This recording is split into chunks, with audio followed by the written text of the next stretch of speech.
Agility plus Baton Pass was a move combination that terrorised GSC underusers for several years before it was banned from the tier on October 18th, 2022. This ban was very justified, and it was a long time coming. Agility Pass teams were an unhealthy addition to GSC and they were ruining the competitiveness of the tier. The three primary Pokemon responsible for this ban were Giraffor, Quagsar, and Politoed. The main strategy of these teams was to pass agility from Giraffor or Scyther to Quagsar or Politoed, set a belly drum, and then sweep the opposing team. This strategy was more consistent than you would think, and with how GSCU was structured, it was hard to stop the pass from happening. GSCU has significantly less ways to stop Agility Pass when compared to OU. As a result, Agility Pass was banned from the tier after years of hatred from the player base. How did we get to this point though? Agility Pass has been used in this tier for close to a decade now, so why did it only get banned in 2022? Well, let's go over the history of the style, what it did, and why it was broken. Agility Pass teams have existed in GSCU for a number of years, following the same idea as in OU. It's pretty hard to find information on GSCU's early days though, since Mount Silver and Pokemon Online have been shut down. Some boomer might have been calling for a ban in like 2005, and we wouldn't know. What I do know though, is that the primary template for Agility Pass was built around 2013. The first popular Agility Pass team I found was Lead Electrode, Giraffor, Quagsar, Poliwrath, Haunter, and Mr. Mime. This team followed the same idea as Agility Pass teams in OU. Set up agility with something that can threaten phasers, and pass to a Pokemon that can outspeed and OHKO nearly everything after a boost. In OU, the primary agility recipient is Marowak, who can OHKO nearly everything after a Swords Dance. None of the Swords Dance users in UU really outspeed and OHKO everything though. This means the best recipient of agility are Belly Drum users, these being Quagsar and Politoed. The Agility Pass team I mentioned ran Poliwrath over Politoed, but people realised that Toad is just a superior Belly Drummer. It lacks Poliwrath's fighting type, and means it is not weak to Psychic and Flying. Poliwrath has stab fighting moves, but that's useless in this tier. Fighting is resisted by a majority of the common Pokemon in this tier. This means Poliwrath doesn't use fighting moves, so Politoed is just superior. Even if fighting wasn't a terrible typing in this tier, Poliwrath's best stab move is Dynamic Punch, which has 50% accuracy. The primary strategy with these teams was passing agility from Giraffor to Quagsar or Politoed, depending on the situation. Let's go over Agility Pass's three main Pokemon, Giraffor, Quagsire, and Politoed. Giraffor is the linchpin of Agility Pass teams and is the primary reason they were banned. Giraffor's typing and speed make it a fantastic Agility Pass user. Giraffor resists Psychic, one of the most common attacking types in the tier, letting it set up on Hypno, Mr. Mime, and to a lesser extent, Slowbro and Slowking.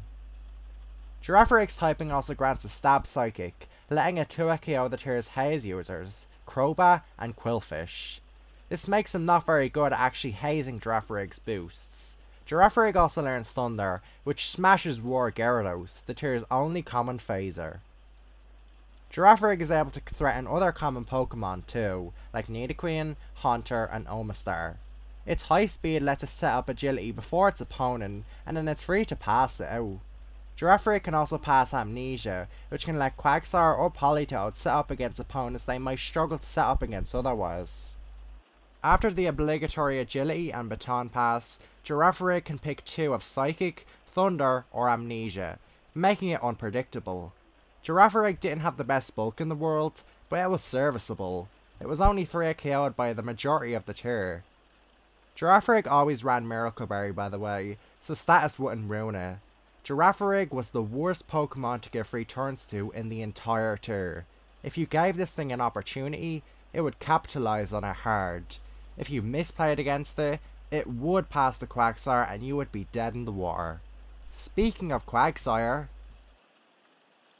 at +6 attack, Quagsire OHKOs every single Pokemon in GSCU bar a select few, and with +2 speed, it outspeeds everything that is an Electrode or Crobat. The only Pokemon who don't instantly die to +6 Quagsar are Slowbro and Gligar. Slowbro needs to be at max health though. Gligar is also not that common. Crobat could outspeed +2 speed Quagsar and use Haze, while Electro can outspeed and KO with Explosion. Both of these Pokemon, especially Crobat, aren't easy to fit onto teams. Plus, if you notice a Crobat, you can use 2 agilities with Giraffor and pass the Quagsar, meaning Quagsar now outspeeds it and is free to KO with a boosted Hidden Power Rock. Quagsar's typing and decent bulk also make it effective at using Belly Drum. It could freely set up on electric types, and its bulk meant it could tank an attack after using Belly Drum from basically everything, assuming it was at full health. Unless you had one of Gligar, Slowbro, Crobat or Electrode, you might as well have just forfeited when Quagsar got set up. If you set Quagsar up correctly, it was literally impossible to stop. Light Screen and Reflect help it set up, as did Amnesia and Barrier passing to it. After Belly Drum, Earthquake and Hidden Power Rock, Quagsar most commonly ran Sludge Bomb, which would OHKO Blossom at +6 attack. This was quite valuable, since otherwise Blossom could tank a boosted Hidden Power Rock and KO Quagsar with a Grass attack. Protect was also an option, since it could give Quagsar extra leftovers, Scout, and dodge Explosion from Haunter or Electrode. Now as for Politoed, it doesn't OHKO nearly as much as Quagsar does after a Belly Drum, since it lacks physical stab moves. It's still a fantastic agility recipient though, and it's sometimes better to pass to than Quagsar. The primary advantage it has over Quag is Lovely Kiss, which lets it sleep something and then set up. This can let Politoed set up against things that Quagsar can't, such as the Tears Grass types and Roar Gyarados. Sleep is just very useful when trying to set up. If you sleep a Rest Hawk Hypno for example, then it only has a 33% chance to pull an attacking move. If Hypno pulls the wrong move as Politoed sets up Belly Drum, then that's absolutely fantastic. Politoed's water resistance also lets it set up against Blastoise and Slowbro with improved ease. Its higher speed also means it outspeeds Crobat and Electrode at +2. After setting up a Belly Drum, Politoed is a terror. It still OHKOs several Pokemon despite its lack of stab, including Mr. Mime, Haunter, Electabuzz, Lantern, Nidoqueen, and more. This is because they are hit super effectively by Earthquake. Politoed's best option for a second attacking move was Hidden Power Rock, which would OHKO Scyther, Gyarados, and Pinsir at +6, when return would just come up sure. Politoed uses Earthquake against everything else, so return is mostly redundant on it. The other 3 team slots were dedicated to supporting Giraffor's setup.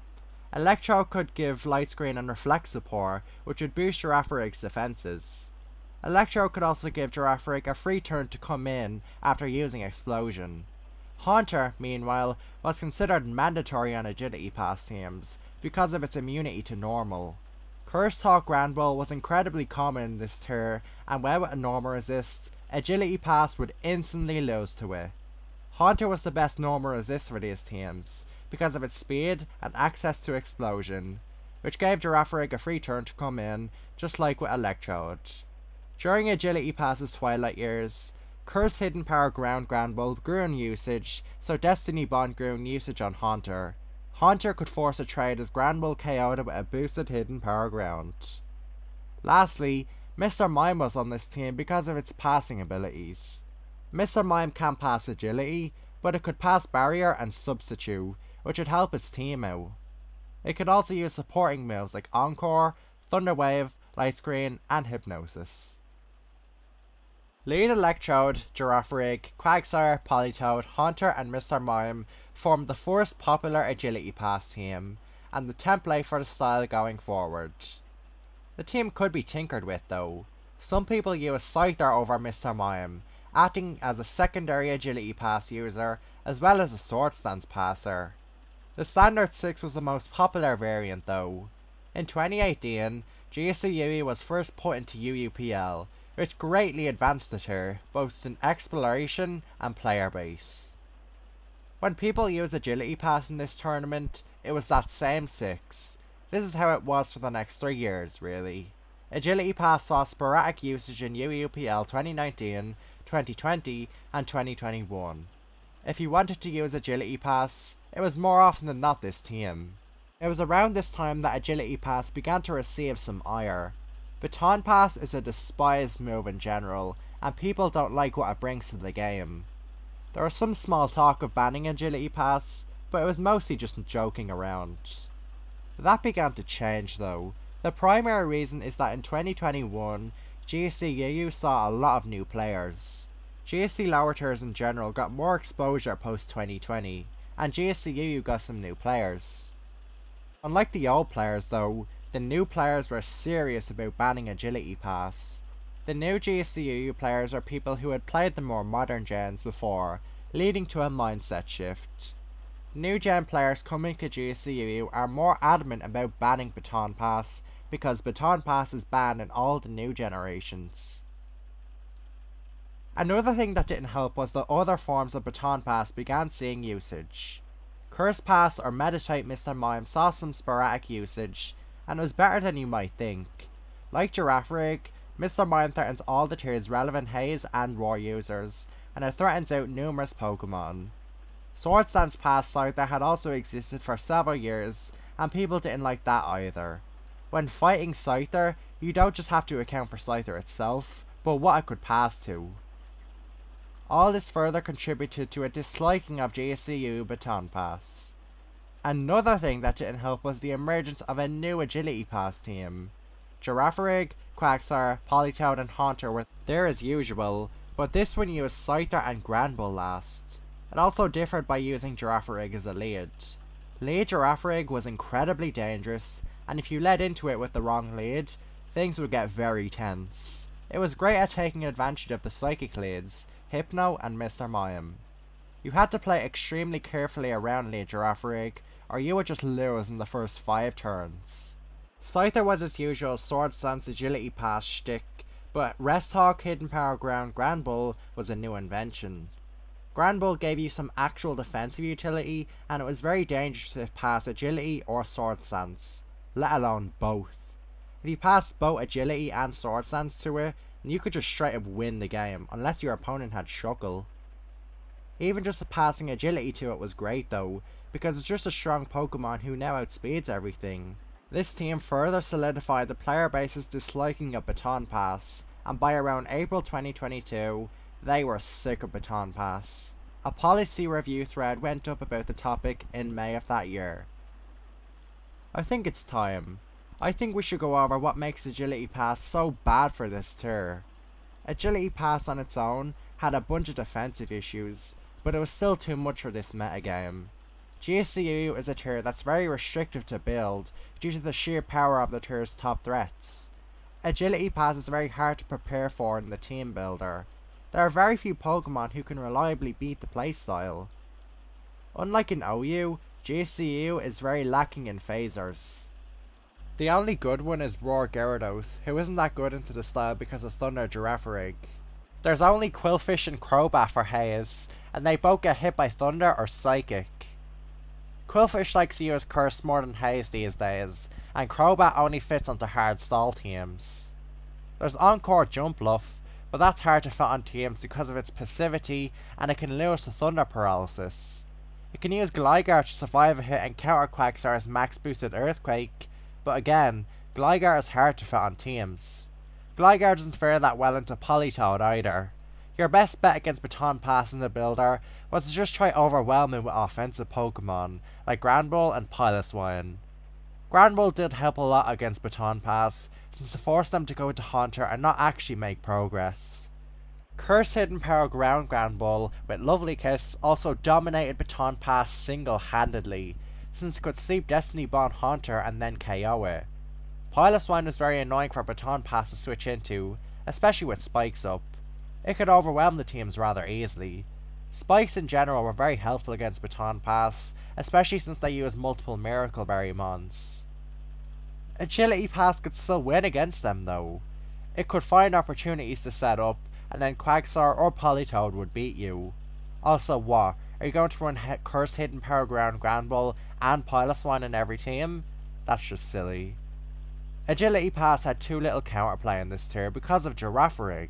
GSCNU doesn't have any phasers or haze users either, but Agility Pass is balanced in that tier. There's more ways to overwhelm Baton Pass, and Ledion and Farfetch are worse standalone Pokemon than Giraffor is in UU. In UU, Giraffor makes Agility Pass too hard to prepare for. Plus, you could still lose to the other forms of Agility Pass. If you use Jumpluff to check Agility Pass, then you could lose to Miracle Berry Scyther or Thunderwave Baton Pass Mr. Mime. Some people even hid their Agility Pass altogether. There were teams that were normal offensive teams that hid Giraffor, Politoed and Quagsar in the back.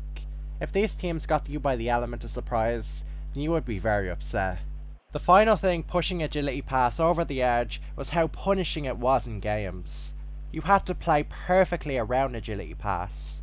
One misplay and you would often just lose. You had to play every turn nearly perfectly if you ran into it, which wasn't a healthy dynamic. Agility Pass, overall, had a negative effect on the tier, and keeping it was a detriment to GSCUU. Agility Pass teams provided nothing of value to the tier and encouraged matchup fishing. The summer of 2022 was the worst GSC news I had ever seen. Everyone was spamming Agility Pass and getting away with it. Building during this time was a pain in the ass, and so was playing. You always went into a tournament game like, oh, I hope I don't lose to Agility Pass, and then that's what ended up happening because it hacks you. There were several tournament games around this time that were cut short by someone using Agility Pass. In October 2022, a survey went up about GSCUU Agility Pass, and people clearly wanted to ban it by this point. There was some discussion on what should be banned though. Options like banning Baton Pass altogether, banning Giraffor, or banning Quagsar were brought up, but complex banning Agility plus Baton Pass was just the best course of action. A vote was then put up 2 weeks later, and Agility Pass was overwhelmingly banned. 20 ban votes and only 4 do not ban votes. Agility Pass was banned from GSCUU on October 18th, 2022.